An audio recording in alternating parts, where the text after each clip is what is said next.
మీ business ఏదైనా మీ ఊర్లో promotion చేయాలంటే అది సుమన్ టీవీతోనే సాధ్యం. ఇప్పుడే సంప్రదించండి.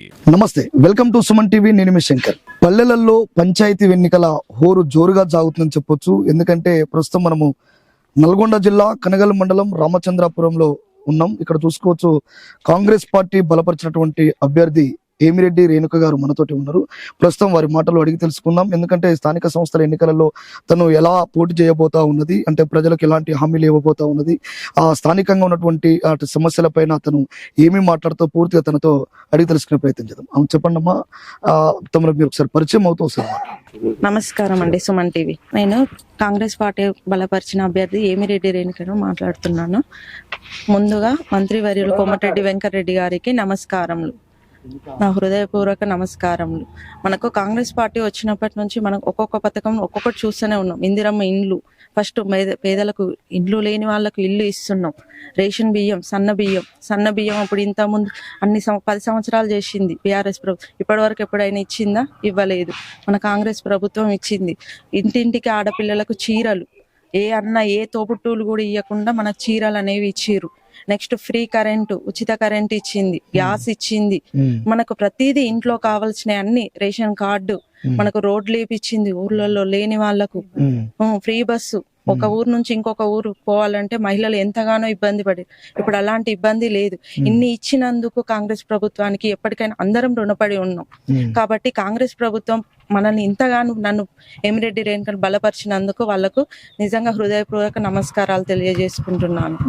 నేను అంటే ముఖ్యంగా అంటే మంత్రి గారు చొరవతోటే మీరు ఇంకా ఇక్కడ నిలబడుతున్నారని చెప్తున్నారు. నిజమే, వాళ్ళ చొరవతోటే నేను ఇక్కడ దాకా వచ్చిన. ఇప్పుడు వాళ్ళు లేకుంటే ఇప్పుడు ఈ రోజు కూడా మార్నింగ్ ఫోన్ చేసి మీరే నిలబడాలని చెప్పారు. అంత కాన్ఫిడెంట్ గా వాళ్ళు చెప్పినప్పుడు మనం కూడా ముందు ఉండాలి కదా.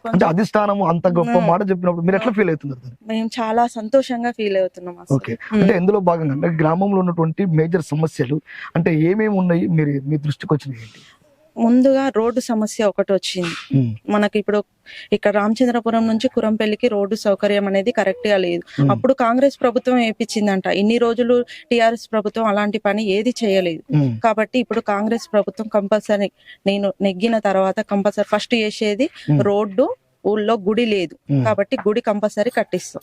ఓకే, ఇంకొకటి చెప్పండి. అంటే గ్రామాల్లో ఉన్నటువంటి ఓటర్ సంఖ్య టోటల్ గా ఎంత మంది? 960. అంటే టోటల్ గా 960. అంటే మీకు పోటాపోటీగా ఉన్నటువంటి మీకు అభ్యర్థులు అంటే టిఆర్ఎస్ నుంచి ఎవరైనా గట్టి పోటీ ఇచ్చే అవకాశం? అలాంటి ఏమీ లేదు. ఎందుకంటే మంత్రి గారు అంత కాన్ఫిడెంట్ గా చెప్పిండు అంటే తనకు తెలిసే కదా. మంత్రి గారు చెప్పినాక వాళ్ళ మాటనైతే ఎవరు కూడా కాదనకూడదు. ఇన్ని సౌకర్యాలు తీసుకొని కాదన్నారు అంటే వాళ్ళు. అంటే మంత్రి గారు కూడా ఒక గొప్ప మాట చెప్తారు. అంటే గతంలో ఉన్నటువంటి 10 లక్షల రూపాయలు టిఆర్ఎస్ ప్రభుత్వం ఇచ్చినది, ఇప్పుడు కాంగ్రెస్ ప్రభుత్వం ఏకగ్రీవం కనుక ఎన్నుకున్నట్టయితే పెద్దల సమక్షంలో మీరు నిర్ణయం తీసుకొని వస్తే 30 లక్షలు ఇస్తానని చెప్తుంది. మీరు ఎట్లా చూస్తారు?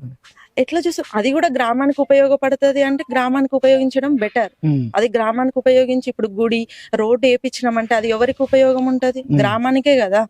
ఇప్పుడు కాంగ్రెస్ ప్రభుత్వం వేపించింది అంటే కాంగ్రెస్ ప్రభుత్వానికి, గ్రామానికి రెండింటికి పేరు వస్తుంది. కాబట్టి కాంగ్రెస్ ప్రభుత్వాన్ని గెలిపించుకుందాం. అంటే మీకు అంటే వైద్యానికి సంబంధించినటువంటి, ఇక్కడ ప్రథమ చికిత్సకు సంబంధించినటువంటి లోకల్ గా హాస్పిటల్ సంబంధించి ఎట్లాంటి చిన్న ఇల్లు కూడా లేవు. అంటే మీరు ఏ చిన్న ప్రాబ్లం అయినా నల్గొండకు పోవాలి. అంటే మీరేమో గుడి అంటున్నారు, అంటే స్కూల్ సంబంధించిన పిల్లల బడి గానీ కమ్యూనిటీ హాల్స్ గానీ ఏమైనా నిర్మిస్తారు?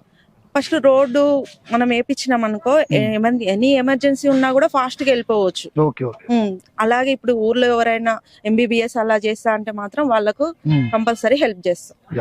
వాళ్ళు చేస్తే, వాళ్ళు ఎంబీబీఎస్ చేసి ఊర్లో ఏమన్నా పెట్టుకుంటా అంటే వాళ్ళకు కంపల్సరీ ఏదో ఒక సౌకర్యం కనిపిస్తా. ఆఖరికి ఆర్ఎంపీ వాళ్ళు ఉంటారు కదా, వాళ్ళకు కూడా ఏదన్నా ఒక చిన్న హాస్పిటల్ లాగా మంత్రి గారితో చెప్పి చేపిస్తాం. విన్నారు కదా, అంటే గత ప్రభుత్వము చేయనటువంటి పనులు ఇప్పుడు వచ్చినటువంటి కాంగ్రెస్ ప్రభుత్వం 2 years లో చాలా సంక్షేమ పథకాలు దగ్గరగా ఉండి చేసిందని చెప్తా ఉన్నది. అంతేకాకుండా ఇందిరమ్మ ఇల్లు కావచ్చు, స్థానికంగా ఉన్నటువంటి డ్రైనేజ్ సమస్య కావచ్చు, అంతేకాకుండా ఆడపడుచులకు చీరల పంపిణీ కార్యక్రమం కావచ్చు, ఫ్రీ బస్సు కావచ్చు, ఇలా చూసుకుంటా పోతే రాష్ట్ర ప్రభుత్వము చేసినటువంటి పథకాలు పేద ప్రజలకు దగ్గరగా ఉండి చేసినటువంటి విషయాన్ని మనం అందరం చూస్తా ఉన్నాం. అంతేకాకుండా కాంగ్రెస్ పార్టీ బలపరిచినటువంటి మంత్రి కోమటి కోమటిరెడ్డి వెంకటరెడ్డి గారికి నేను ధన్యవాదాలు తెలియజేసుకుంటాను.